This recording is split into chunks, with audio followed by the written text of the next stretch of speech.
Well, I knew this was going to be a good morning if I could get the thunderstorms to pass me by. There were some nasty thunderstorms right off the beach in the morning, but I got there early, got loaded up, and just waited. And once the thunderstorms passed, I got on the water. I saw some fish breaking on the surface. I cast it into it thinking it was smaller fish, and I caught a big fish. This is 5 or 6 minutes into it, and now about 15 minutes in. I can tell the way this thing is pulling, it's a big fish. It feels a whole lot like a cobia. It's got that head, kind of that pulsing speed of the tail moving and the head moving. I'm convinced it's a cobia. And after 20 minutes, I had managed to keep him out of the structure. And I'm really trying to look down and see what he is. I can tell it's a heavy fish, but I can't see it. On these cloudy days, it's almost impossible to see down into the water very well. And also, on my other rod, I got a hit, of course, because I didn't reel it in while I was fighting the first fish. So it's a smaller fish. You can hear my reel going off. The big fish is just going to make some line up, steal some line while I'm getting this smaller one out of the way. It's kingfish. Try to deal with him pretty quickly. There we go. And you can see he's still dumping line off. I don't want to lose all that line and lose the fish. So with this king, beginning of the day, I'm assuming I'm going to catch a bunch of kingfish. So I don't have a lot of time to fool around and lose that big fish. So I'm going to remove the hooks. Looking back, I kind of wish I had thrown him on the measuring board, but I didn't. Got him out of the way. Get that rod out of the way, and let's go get this guy. So you can tell this cheap reel, it's got a felt drag, and it does not have the power to stop this fish on 20-pound line. So I'm using my hand to reinforce the drag. One more reason I wear gloves. And that thunderstorm behind me looks close. It's actually going the other way. I'm south. Of course, you can see it's a jack now. But the video angle doesn't do it justice. This is a big, heavy jack. My personal best. And to catch him on the little rod is pretty cool. Now you can see what he is. He's 43 inches. I don't know what that equates to in weight, but he was a hoss. He was a solid jack. So I'm trying with one hand get enough line. And he's still resisting. So I'm trying to pull him up. And if you've handled a big jack, you know that those scoots on the tail are brutal. They're cutting. Pretty nasty stuff. So I need to flip him around, get that hook where I can see it, and get that out of the way so I'm not in danger of being hooked. Yeah, you can tell I'm relieved to have that over with. I started at that rig back there. He ran me around the rig a couple times. And then off to the side. So you can see him. I'm happy with that. I'm going to keep him because Sharkathon is coming up soon. And Rocky asked me to please bring him a jack or two. We'll do it, but I'm tired. I don't want to play with that little rod anymore with big fish. So we begin to get into some fish. There are fish further offshore that I can see there's a school of birds working them. And I don't want to chase fish right now, so I'm just staying around the rig. There are lots of fish there. And I'm just picking off fish. I originally was going to go further north around the Corpus area because there's more structures. And I knew there would be more fish up there, but the thunderstorm at the point you're watching right here was currently blasting Corpus. It was getting hammered and lots of lightning. On the backside of the thunderstorm, it was rain here and there, but I didn't hear lightning until after lunch when I ran for the beach. So I'm looking to try to see what this fish is. I can't see down in the water very well, but it's really pulling hard.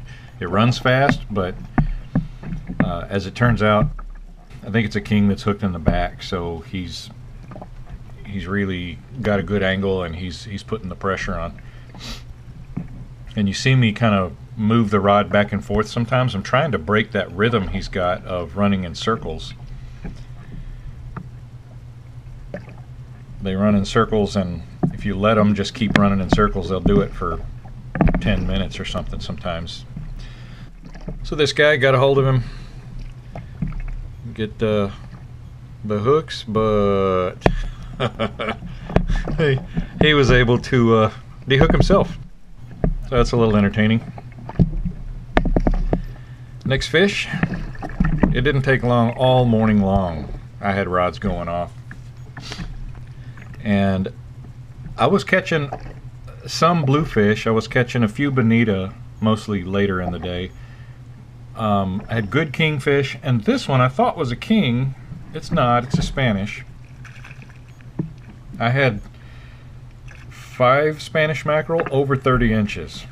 This one fought hard. That's the one. He's hooked in the belly, so he's got a good angle. He doesn't look that big. I'm 6'4", so I make fish look small, but he's over 30 inches. I think I have a picture of that one on the measuring board later. He's a solid Spanish. My administrative assistant loves those things, and so I was going to take as much as I could get to her. And I got a double again, trying to move that to the front and at least pull the slack so the 2 fish don't tangle each other. The one in the one that looks on the right side of the screen is a big fish, and he's kind of pouting out there in the distance. So this one, I pulled it in close. I'm going to put it in the back rod holder and bring it up near the surface. I can see now that it's a Spanish. I'm just going to park him right there. He's coming aboard. He's just going to have to wait. So I'll fix the camera angle and get this fish aboard if I can.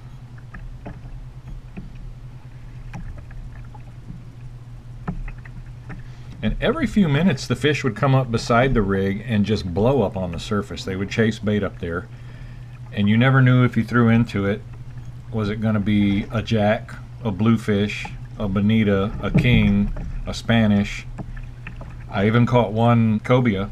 He was a little undersized. I don't think he's on the clips. I don't think I had time to get the camera on. That's the downside of this GoPro, is it takes probably 10 seconds to fire up. So this guy, I cranked up the drag, and you can see right there I ripped the hook straight out of the fish. So I'm not sure what it was, but I bent a 4X hook, and I got to fix that, get back on it. But you can see those birds right there. They're coming close to the rig, and they are just hammering bait. They're getting hit consistently. You can see another flock behind me, off to the right, off to the left. So I just wanted to give you a little proof. Yes, I took the 8-weight out there, and I gave it a shot. I don't know if I had the wrong fly. Some of the time I just was not reaching the real surface action. But I was kind of surprised I didn't get hits on the fly rod. But it's a little frustrating when you can see the fish going off. They're eating everything, but they won't eat my fly for whatever reason.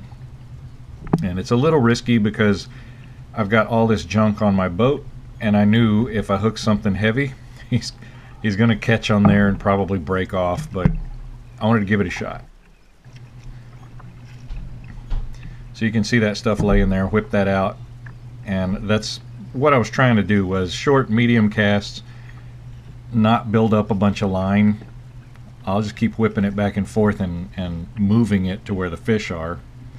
And then I do a lot of sidearm casting with that fly rod because I got 4 rods sticking up in the back, and I don't want to tangle with those. So in the little bit of breeze we had, it was working well enough, but I pretty quickly got frustrated, reeled it in close, and I'm not even looking at my paddle. I didn't realize my paddle was backwards. But I see the birds working outside of fly range. I thought, forget it. I'm gonna catch a fish, whatever they are. I'm gonna find out what they are. So it was a bonita, and I'm looking at this new school. I'm looking for big fish. Ran up there, and I've got a fish, trying to get a hold of it. It's a king, pretty solid king, but it's also hooked in a way that it's got a lot of power. It's like it's colder water, and he's just fighting and fighting. He's got a lot of power and strength. He's pulling harder than normal and getting me wet. And and he's pushing too hard. I can't just manhandle it and grab that leader and hang on, because it'll just pull the hooks.